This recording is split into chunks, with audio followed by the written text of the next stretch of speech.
In this video, I'm going to show you the creation of a piece of art, start to finish. Hi everybody, David Harper here. This is my outdoor painting and sculpting studio, and I'm going to take a chance, right? I'm going to let you watch me create a piece of art. So this is pretty dangerous for any artist to allow people to watch them work at a piece of pottery, this torso. I'm going to tattoo it. I was inspired by writing recently all about tattoos, so I'll tell you a little bit of history about tattoos as I'm working. So what am I going to do? Well, I'm going to paint it, aren't I? Right, so here we go. Let me see what I need. I think I'm going to paint here first. I've got my paint, got my brushes. I've got plates, great Victorian plates, absolutely fantastic, cost nothing. So I think that here, this wants to be, I've got the wrong painting. Stick with me, that is a version of my painting the guitar players. So I fancy putting the guitar players here to get started. So I just need a little brush, it's a bit of colour. Now I have some ideas of colours that I want to use here, but nothing written down, nothing particularly specific. I just have an idea, and these ideas develop as we go. So a little bit of bright green. I mean, look, nature is bright. You've got to be bright. So I'm just going to turn my back on you a little bit, and let's just get a little version here of the guitar players, just roughly as an outline. This painting represents, well, guitar players, but there's more than just two. As you can see, there are 3 guitar players here. So it kind of represents working together in anything really: music, art, filming TV programs, buying and selling antiques, whatever, life, family, whatever. It's all about collaboration with a little bit of added music. So once I've got the shape in, which is pretty well there, just do another leg here. Can you tell that's a leg? You probably can't, but you will by the end of it, I promise you. So there's the outline. Let's add a bit of colour. Let's use the same brush. This is a manky brush. The bristles at the end I've chopped up over the years to try and get a finer point, but I actually quite like it. Just you need loads of water to get that green off the brush. The thing is, I've got to tell you, I really do like using mixed paint. So I'm going to keep the green, and let's add something a bit crazy. What should we go? Let's go yellow. Let's go a bright yellow and get a bit of yellow in there. And on the brush, I will take a splodge of yellow and a splodge of green, mix it up, and see what happens. Let's do the chest area. Just in case you don't know, this is the chest area. Maybe one face, one side of a face. Here, I'll put the eyes in. Put the eyes in later. Okay, let's get some red on the job here. So all I'm going to do, I'm going to leave the palette exactly as it is. I'll just put the red here and work it around and bung a bit of yellow in. I love mixing red and yellow. A bit more. Probably need a bigger brush. Let's have a look. What have we got here? That's a nice one. It's a bit of damp.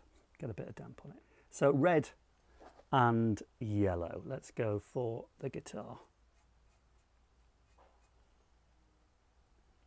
Picked up a bit of green there, but that's all right. Kind of quite interesting.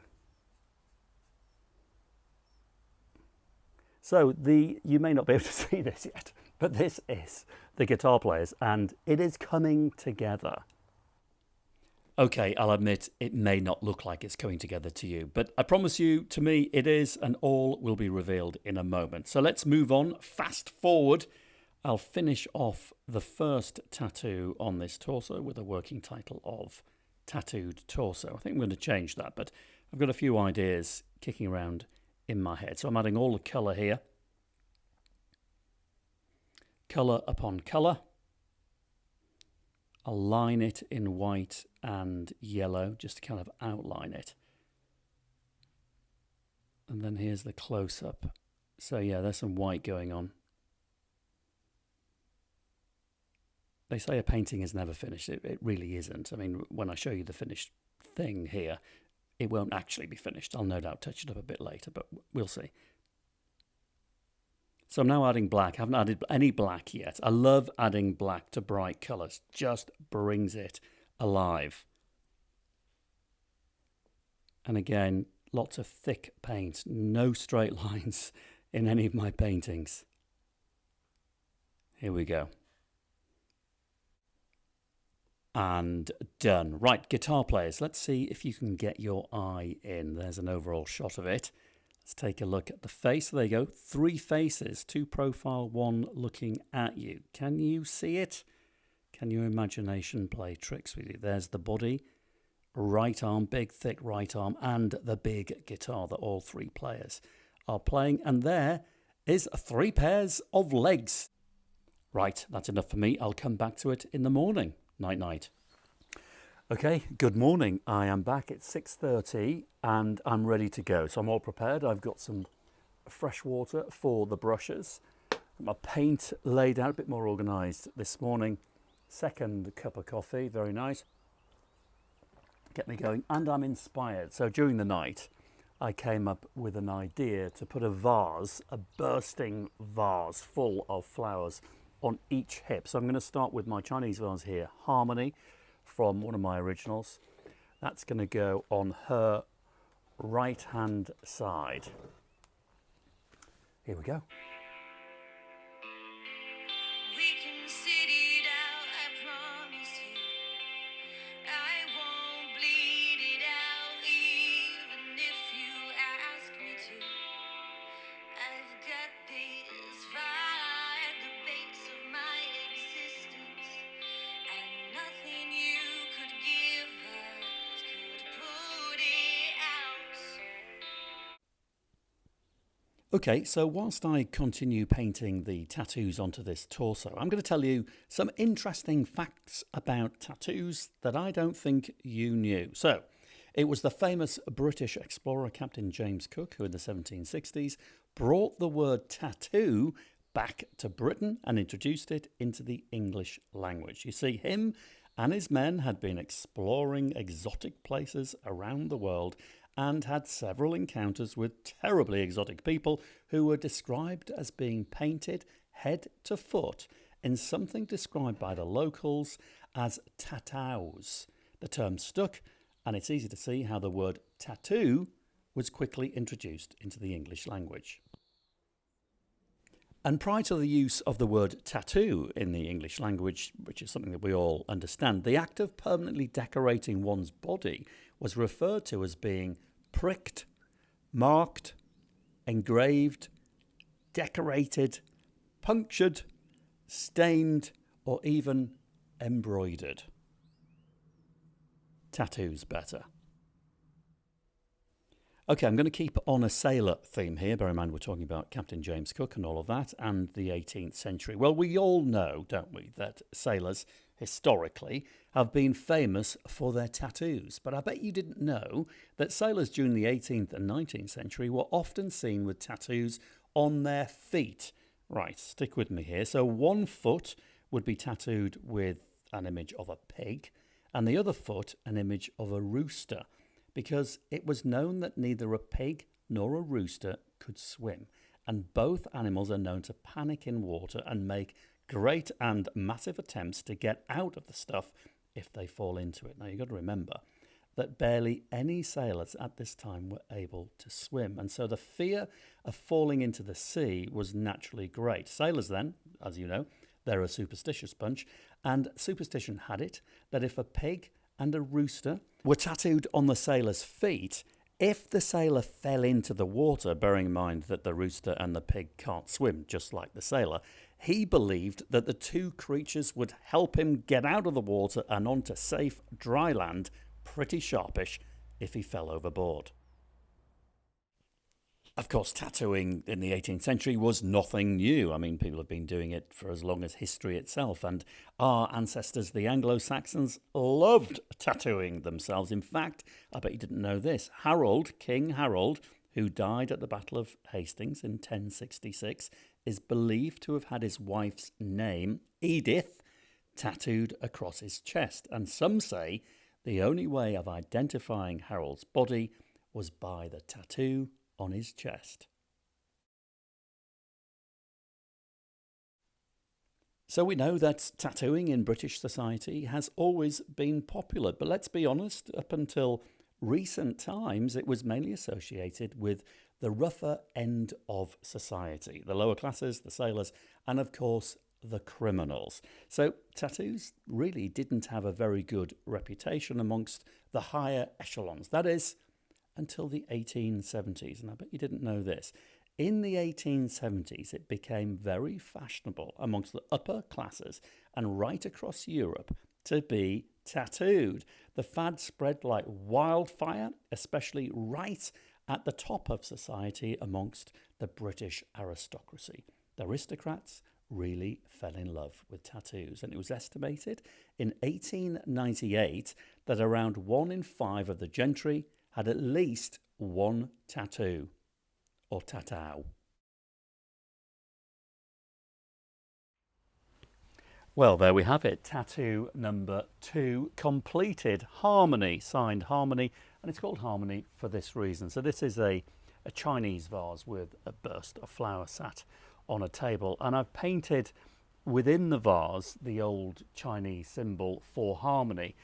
And it's more than that, really. It's a wish, it's a gift to the owner of this piece or a vase, wishing them harmony for the rest of their days and forevermore. So now I'm going to move on. I'm going to paint the back, or one tattoo on the back. Remember, I'm going to put another burst of flowers this side, so it'll come over here. So I want something here, and I'm just going to top up the water quickly. And I'll show you what I'm going to do. I'm going to paint a car. I know you might be thinking that's very odd. Well, it's not, I promise you.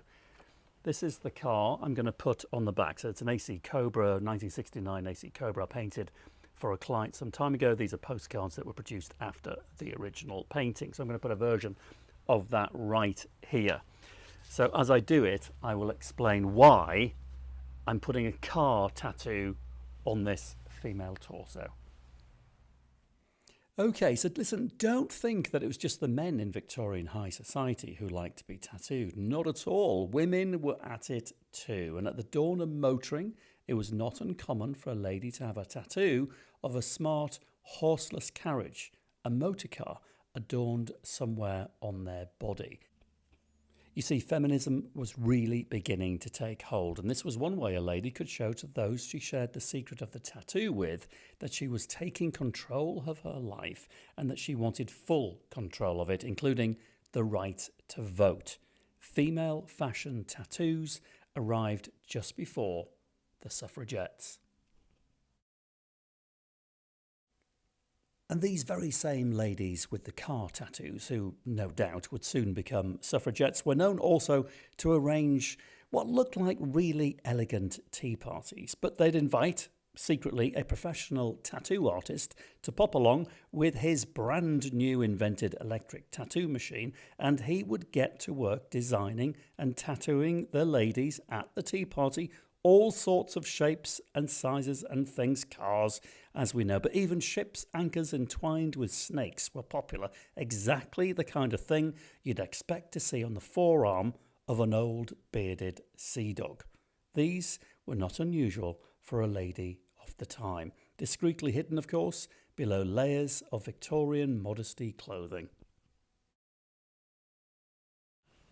There you have it. AC Cobra 1969, done and dusted. That is tattoo number 3, and it is 20 to 9 on a Friday night, and I am due down the pub, so she can just dry overnight, and I'll see you bright and early in the morning.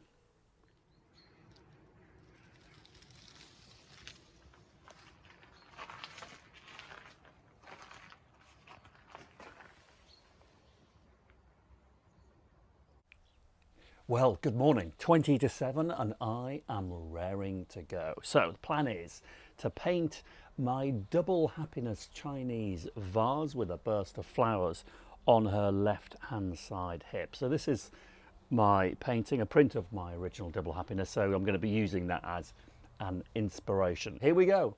Chinese double happiness vase about to appear on her left hip. And double happiness is really quite significant, a bit like the Chinese vase on the other hip, the harmony vase, wishing the owner harmony forevermore. The ancient symbol for double happiness in Chinese looks like this. I make a mistake here, I'll redo it in a second, but the important thing is that anything containing that symbol of double happiness wishes the owner of this piece not just happiness, but double happiness forevermore. But back on to the subject of tattoos themselves. By all accounts, royalty loved tattoos. They might still do, who knows. But King Edward VII, who was on the British throne from 1901 to 1910, he loved them. He had tattoos. His son, later, George V, had tattoos, as did their relative Tsar Nicholas II of Russia. He had tattoos, and by all accounts, rumour has it that even Queen Victoria had one or two. Who knows? There's always been rumours around tattoos. Rumour has it that Winston Churchill had an anchor tattooed on his forearm. I'm not sure whether that's true. Let me know in the comments down below if you know anything about that. What I do know for certain, though, is that Winston Churchill's mother, Lady Randolph Churchill, she certainly had a tattoo. It was a snake that wrapped around her wrist, and apparently she would have to disguise it with a bracelet or a long sleeve if she was at a posh dinner do.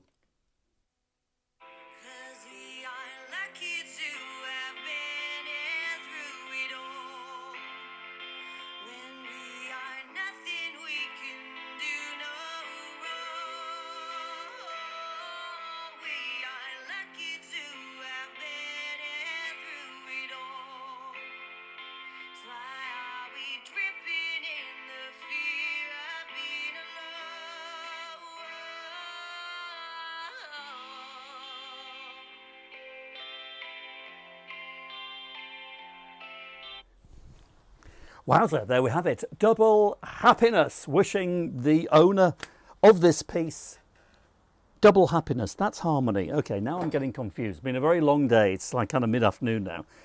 Where is double happiness? There it is. Tattoo number 4, I believe. I'm going to do one more before I call it a day today. I don't have time to do anything large. I'm just going to do a little something here, a little idea. An inspiration came to me whilst painting double happiness. Here we go.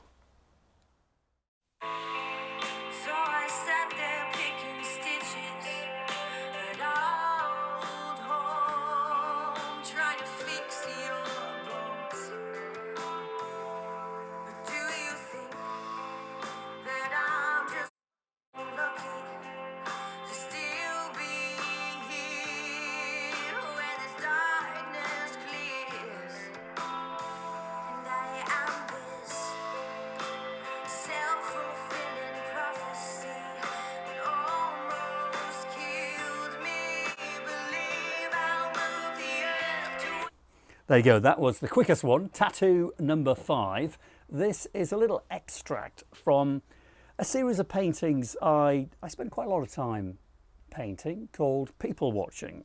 But I paint them massive, so huge canvases with faces looking in all different directions. Noses, lips, eyes, all over the place. You know, it's art. You can do whatever you like. You've got to use your imagination, haven't you? So try and get your eye into this then. So we've got one face looking directly at you. There it is, one female face.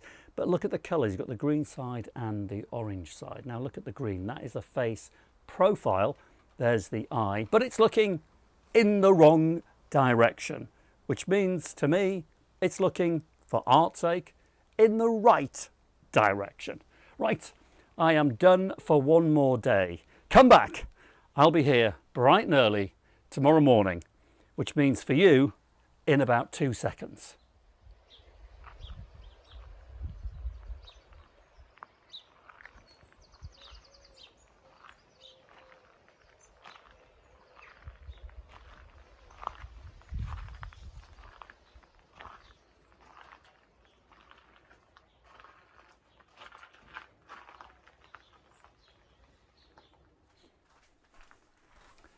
Well, good morning. This is the painting that I'm going to be using as an inspiration for the final piece right across the chest area. This is City Dreaming, so an abstract of mind depicting life in the city. You've got everything going on in there, and I'll explain it. You've got buildings, people, bridges, rivers, wine bottles, pastimes, road signs, trees, birds, the lot.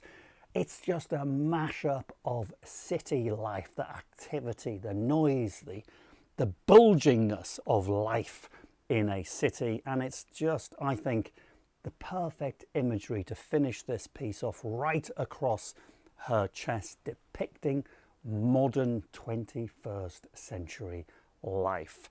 So here we go. Let's paint City Dreaming. And don't worry, I'll speed it up.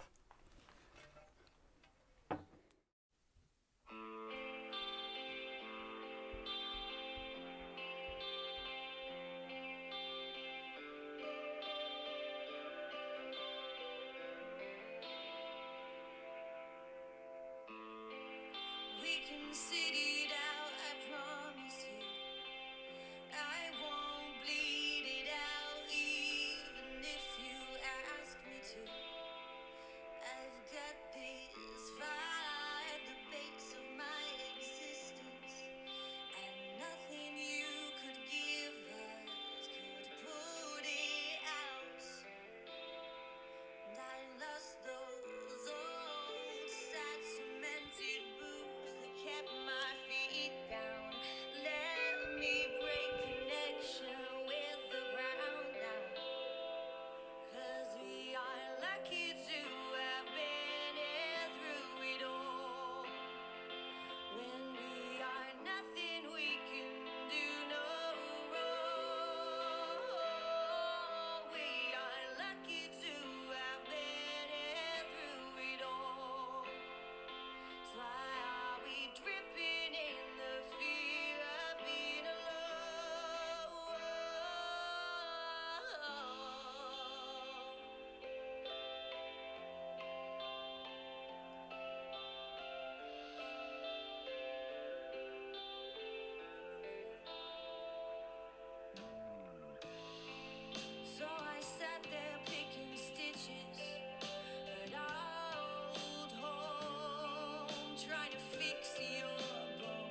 And done! Well, almost. Just a couple of details to finish. Here's the finishing touch to City Dreaming. What City Dreaming needs is a bird. It'll make sense in a moment. The bird symbolising the flying into a city or the flying out of a city, all depending on how you're feeling. It symbolises the freedom to come and go at your will. But see if you can get your head around this. So what we have right across the chest here is a viaduct bringing a train line in and a train line out. Here are the arches. Look below the arches. This is a fast flowing river. Remember, rivers were the ancient highways into cities. So you've got old and new. Then above there, we've got an eye. Cities are full of people, so they're going to be depicted quite obviously. This is a roadway out and into the city, but this is important. This sign, symbol, taking you in one direction. You know, you're directed in all directions living in a city, whether you like it or not. This is a tree. There's the trunk. Here's the canopy. So our cities are thankfully being greened up. This is a face, lips, eye, nose there. And what about fun times, pastimes, meeting people? Here we have a wine bottle. Follow the brush. There's the cork. There's the body. And the eye is the base. That's another eye. Then eyelashes there. And then we've got a nose and lips over here. So this is fun times with people. People have got to live somewhere, so I've painted a tower block here, but in the shape and form of a pylon representing living and power coming in to the city. And then more people, of course. Spin it around here. We have a face, two faces, in fact, one profile, one looking directly at you. So that's people watching. And that is City Dreaming. And the final touches, well, it is the signature and the title. So City Dreaming is going to join the guitar players, harmony, double happiness, AC Cobra and people watching need to sign it first. There was the dog, there's the signature. Here's the title. See if you can work it out. I'm sure you have by now. If you haven't or you can't read that, I'm going to tell you right now. Here we go, officially titled Tatau. And tatau, as you now know, is the original word for tattoo. So there we have it, done and dusted after several days. So if you're interested in this piece or any of my other work, then do get in touch. But thanks very much for watching. It's been fun making. So until next time, I'm David Harper. Tatau for now.